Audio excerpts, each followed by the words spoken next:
అదరగొట్టే కారం రంగు రుచి ఆచి కారం పొడి. తెలుగుదేశం పార్టీలో రాజ్యసభ పదవి రేసు మొదలైంది. పదవుల భర్తీకి ఇంకా 6 నెలల సమయం ఉండగా నేతలు ఇప్పటి నుంచే రేసు మొదలుపెట్టారు. తూర్పు గోదావరి జిల్లా నుంచి 2 పదవులు ఖాళీ అవుతుండటంతో ఇదే జిల్లాకు 6 పోస్టులు ఇవ్వాలంటున్న నేతలు కోరుతున్నారు. మరి రాజ్యసభ రేసులో ఉన్న నేతలు ఎవరు? వీరిలో ఎవరెవరికి పదవులు దక్కబోతున్నాయి? Let's watch this story.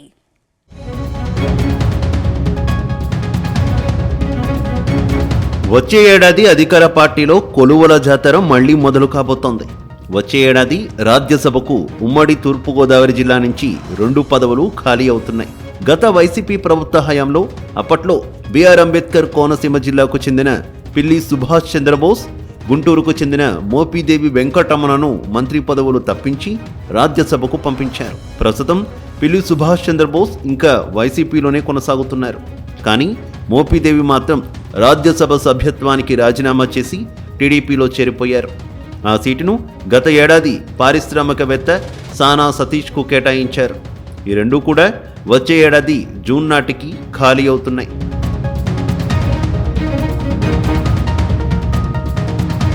ఇప్పుడు ఉమ్మడి తూర్పుగోదావరి జిల్లా నుంచి 2 సీట్లు ఖాళీ అవుతుండటంతో తిరిగి ఈ జిల్లా నేతలకే ఆ పదవులు ఇవ్వాలని అధికార పార్టీ నేతలు కోరుతున్నారు. తనకు 3 ఏళ్లు కూడా అవకాశం లేనందున మరోసారి తన సభ్యత్వాన్ని కొనసాగించాలని సతీష్ బాబు కోరుతున్నారు. కాకినాడ జిల్లా నుంచి రాష్ట్ర కేబినెట్లో టీడీపీకి ప్రాతినిధ్యం లేదు. దాంతో ఆ బాధ్యతలను సతీష్కు అప్పగించారు. అయితే ఆయన పూర్తి స్థాయిలో జిల్లాలోని టీడీపీ ఎమ్మెల్యేలను కలుపుకొని వెళ్లలేకపోతున్నారు అన్న ప్రచారం ఉంది.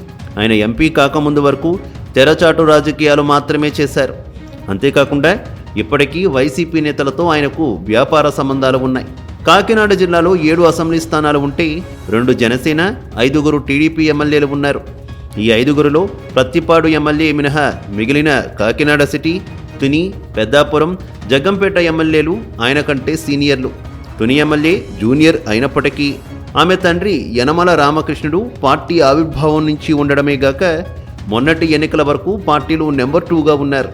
దీంతో ఆ 4 పెద్దగా ఎంపీని పట్టించుకోవడం లేదు. ఈ నేపథ్యంలో సతీష్ను కొనసాగిస్తారా లేక కొత్త వారికి ఛాన్స్ ఇస్తారా అన్న చర్చ జరుగుతోంది.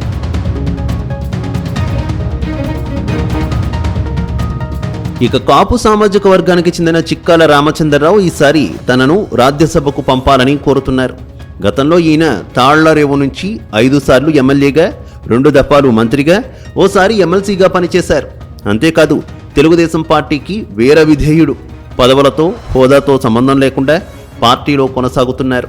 మంత్రిగా, ఎమ్మెల్యేగా ఉన్నప్పటికీ ద్విచక్ర వాహనంపై గన్మన్ లేకుండా నియోజకవర్గంలో తిరిగేవారు.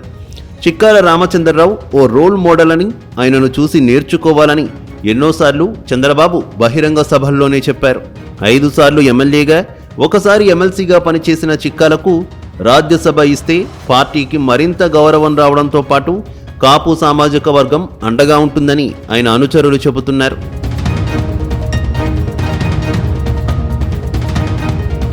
మరోవైపు టీడీపీలో నెంబర్ 2 లీడర్గా మాజీ మంత్రి యనమల కొనసాగుతున్నారు.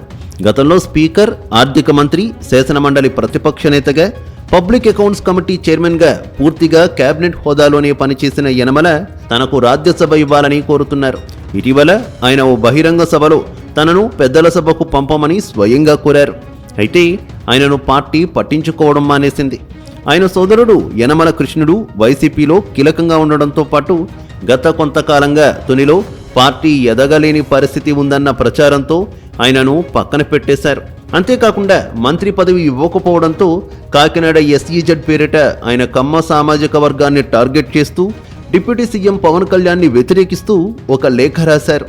ఆ లేఖ అనంతరం పార్టీ అధిష్టానం ఆయనను పూర్తిగా పక్కన పెట్టేసింది. పైగా ఆయనకు లోకేష్కు పడడం లేదు. దీంతో యనమల చిరకాళ్ల వాంఛ అయిన రాజ్యసభకు ఆయనను ఎంపిక చేస్తారా లేక ఆయనకు గుడ్ బై చెప్పేసినట్లేనా అనే చర్చ జరుగుతోంది. అయితే యనమల మాత్రం రాజ్యసభ పదవిపై ఎంతో ఆశతో ఉన్నారు.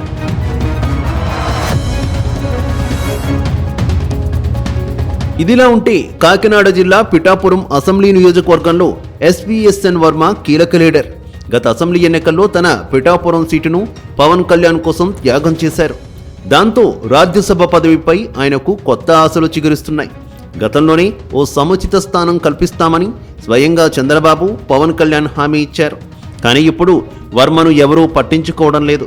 ఇప్పటికే రాజ్యసభ, శాసనమండలి, టీటీడీ చైర్మన్ ఇలా ఎన్నో పోస్టులపై వర్మ ఆశలు పెట్టుకున్నారు. కానీ వర్మ పేరు పరిశీలించలేదు. ఇదిలా ఉంటే మెగా బ్రదర్ నాగబాబు వర్మను టార్గెట్ చేశారు.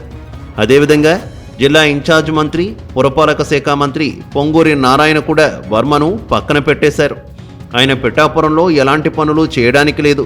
అక్కడి ఎమ్మెల్యే, ఉప ముఖ్యమంత్రి పవన్ కళ్యాణ్ పిలిస్తేనే వెళ్ళాలి, లేకపోతే లేదని చంద్రబాబు స్వయంగా చెప్పారని మంత్రి నారాయణ మాట్లాడిన ఆడియో బయటికి రావడంతో వర్మ పని అయిపోయింది అన్న ప్రచారం సైతం జరుగుతోంది.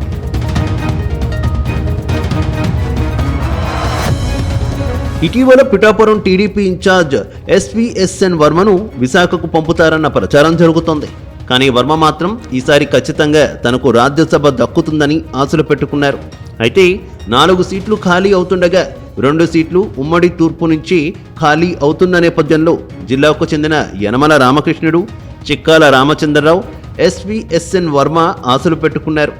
ఆ నలుగురిలో ఒక్కరికైనా ఛాన్స్ దక్కుతుందా, లేక ఈ జిల్లాను పక్కన పెట్టేసి కాపు, బీసీ, ఎస్సీ సామాజిక వర్గాల నుంచి వేరే వారిని ఎంపిక చేస్తారా అన్న ఊహాగానాలు మొదలయ్యాయి. ఇంకా 6 నెలల సమయం ఉన్నప్పటికీ ఇప్పటి నుంచి ఎవరికి వారే రాజ్యసభ సీటుపై కర్చీఫ్ వేస్తున్నారు.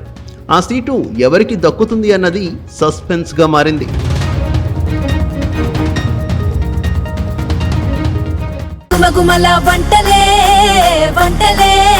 తెరకొట్టే కారం రంగు రుచి ఆచి కారం పొడి.